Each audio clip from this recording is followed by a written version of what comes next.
Good morning, friends. We are into the last unit of the syllabus for labor legislation, and I'm giving you a brief of what this unit number 5 is all about. Unit number 5 is for legislation for social security. What do we mean by social security? Safety. What do we mean by social security? Future and the health as well as the well-being of the person who actually completes his employment and wants to now pursue his retiral or post resignation, post terminal dues life. Now, for that, one enactment is very important that we are going to discuss. The name of the enactment is Employees Provident Fund. You can say the name of the act is Employees Provident Fund and Miscellaneous Provisions Act 1952. This act is one of the most important legislation for a person who works with an organization for whatever number of years he is working with. After he completes the tenure, he retires or decides to actually quit the work and start on his own. Either situations, the amount which is set aside from his salary as a part of compulsory saving is that amount of provident fund. The word provident means provide for future. Provident fund means the fund that will be used after the earning capacity of the member gets reduced to becoming a individual who is now actually going to lead his future life with the help of amount saved for his whole of the career. त्याच्या करिअरमध्ये मिळालेली जी काही पगार आहे त्या पगारातनं एक रक्कम त्याच्या पगारातनं वजा करून बाजूला टाकली जाते. त्या रकमेचं नाव आहे प्रॉव्हिडंट फंड. आणि प्रॉव्हिडंट फंड किंवा ज्याला PF म्हणतात शॉर्टमध्ये, this amount is set aside from the person's salary and equal amount the matching contribution is made by the employer. The amount so provided is for future of the employee, future welfare of the employee.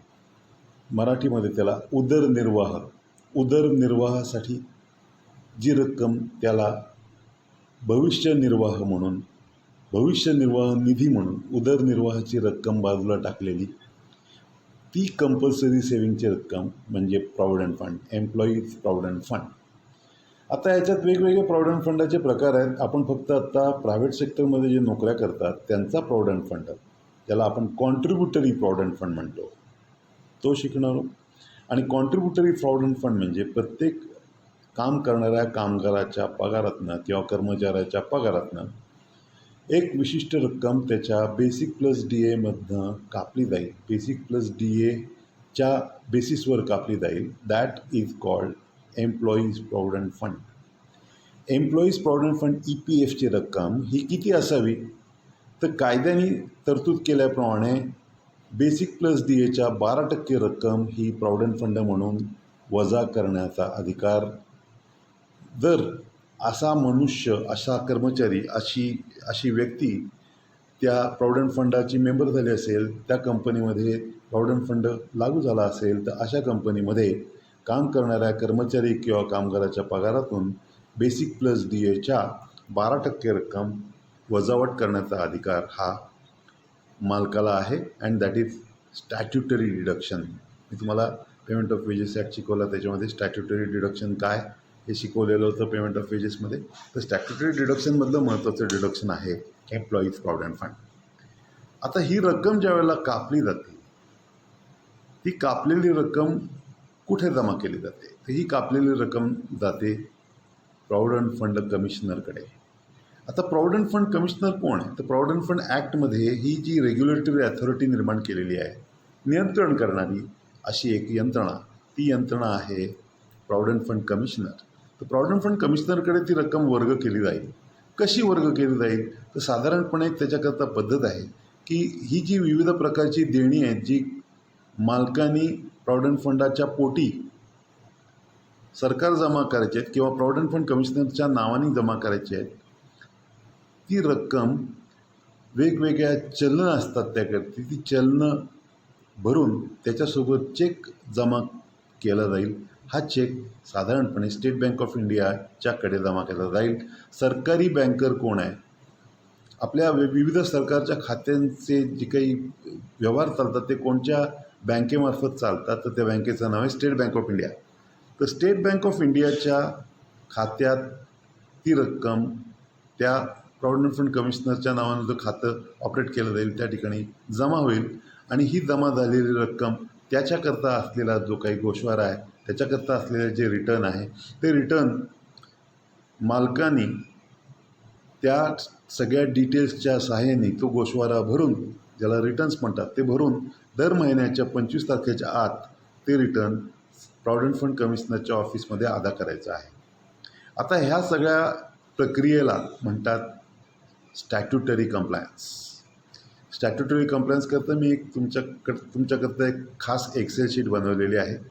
ती Excel sheet तुम्हाला मी स्वतंत्रपणे आपल्या ग्रुपमध्ये, WhatsApp ग्रुपवर share करणार आहे.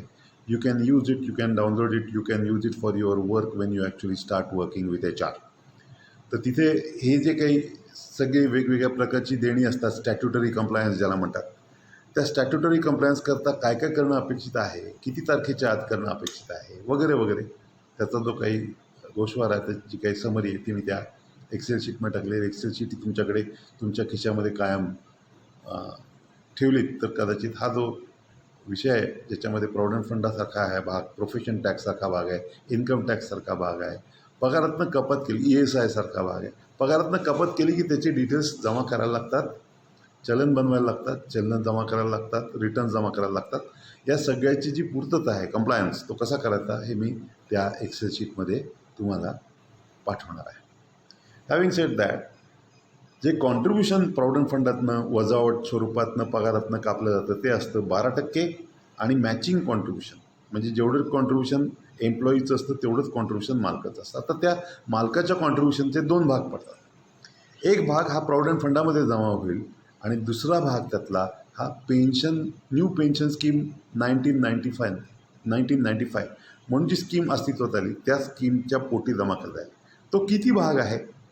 तर 8.33% भाग हा न्यू पेन्शनला जमा होईल. 12%मधनं 8.33 वजा केल्यानंतर उरलेला जो भाग आहे तो एम्प्लॉयरच्या प्रॉव्हिडंट फंडाचा हिस्सा म्हणून जमा केला जाईल. ओव्हरऑल टोटल 12% एम्प्लॉईचे, 12% एम्प्लॉयरचे, अशा पद्धतीने ते डिडक्शन केलं जाईल आणि ते डिडक्शन, एम्प्लॉयरचं डिडक्शन प्लस एम्प्लॉईच्या पगारातनं वजावट केलेली रक्कम एका विशिष्ट चलनमध्ये जमा करून ती चलनं स्टेट बँकेमध्ये जमा करायची आहेत. ही रक्कम ऑफकोर्स देणं असणाऱ्या प्रॉव्हिडंट फंड कमिशनरच्या नावाने पाठवलं जाईल. हे जे काही आहे त्याला म्हणतात स्टॅट्युटरी कंप्लायन्स.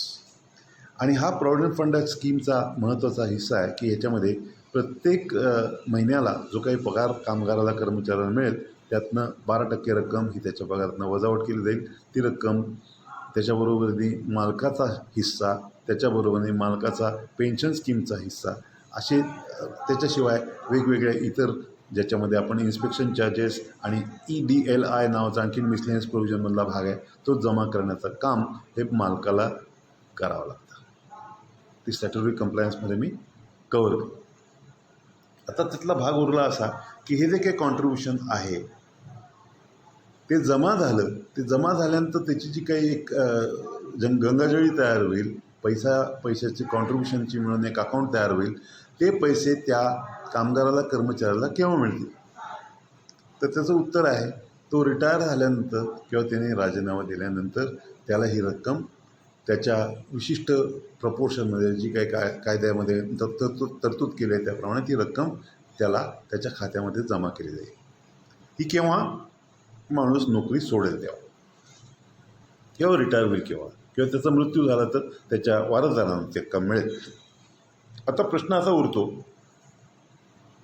ह्याच्याशिवाय काही प्रसंग आहेत का ज्यामध्ये प्रॉव्हिडंट फंड कापून जी रक्कम जमा झालेली आहे ती रक्कम कामगाराला, कर्मचाऱ्याला मिळेल काही कारणास्तव? तर त्याला म्हणतात विड्रॉल. तर विड्रॉलमध्ये जी रक्कम त्याच्या पार्शल विड्रॉल ऑफकोर्स, जी रक्कम त्याच्या खात्यामध्ये जमा आहे त्यातली त्याच्या खात्यामध्ये असलेली त्याच्या हिश्श्याची रक्कम, त्यातला काही विशिष्ट हिस्सा हा रिफंडेबल लोनच्या स्वरूपामध्ये किंवा नॉन रिफंडेबल लोन म्हणून सुद्धा. आता नॉन रिफंडेबल लोनच प्रॉव्हिडंट फंड कमिशनरकडनं मिळतं. जर एखाद्या कंपनीची स्वतःची प्रॉव्हिडंट फंडाची ट्रस्ट असेल तर त्या कंपनीमध्ये रिफंडेबल लोन देण्याची देखील व्यवस्था असते. ती रक्कम त्या कामगाराला किंवा कर्मचाऱ्याला विशिष्ट कारणांकरता, जसं की स्वतःचं लग्न, मुलीचं लग्न, मुलाचं लग्न, त्याच्यानंतर घर बांधण्याकरता वगैरे ती रक्कम जमा असलेल्या प्रपोर्शनमध्ये त्या कामगाराला किंवा कर्मचाऱ्याला मिळू शकते कर्ज स्वरूपामध्ये. 2 प्रकारची कर्ज असतात, एक रिफंडेबल लोन, दुसरं असतं non refundable loan. Non refundable loan म्हणजे पार्शल विड्रॉल असतं. साधारणपणे 70 ते 80% रक्कम, जवळजवळ 90% रक्कम टोटल जमा असेल ती. त्याला जर घर बांधायचं असेल तर त्याकरता ती, किंवा प्लॉट घ्यायचा असेल त्याकरता ती रक्कम मिळू शकते. आणि ह्याच्याकरता त्याला रिझर्व्ह प्रॉव्हिडंट फंड कमिशनरकडे जर प्रॉव्हिडंट फंड असेल तर त्याच्याकडे तो अर्ज करावा लागेल. ती रक्कम जर कंपनीने स्वतःची प्रॉव्हिडंट फंडाची ट्रस्ट बनवली असेल तर ट्रस्टला ती अर्ज करून ती रक्कम मागण्याचा अधिकार कामगार कर्मचाऱ्याला आहे.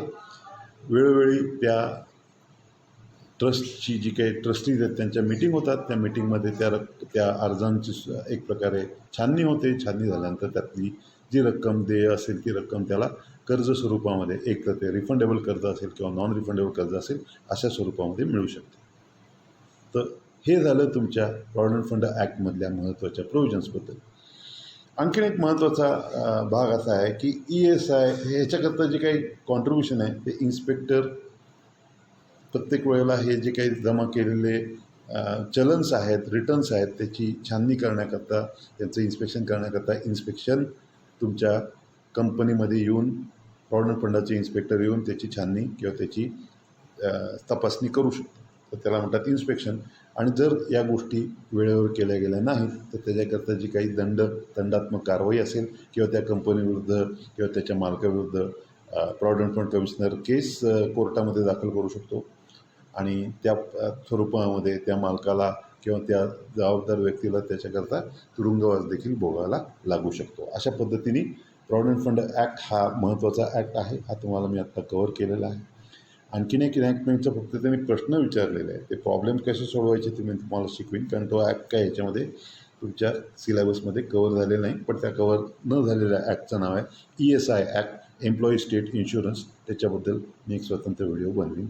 आत्ता इथंच थांबतो. धन्यवाद. Have a nice day. Stay safe, stay happy.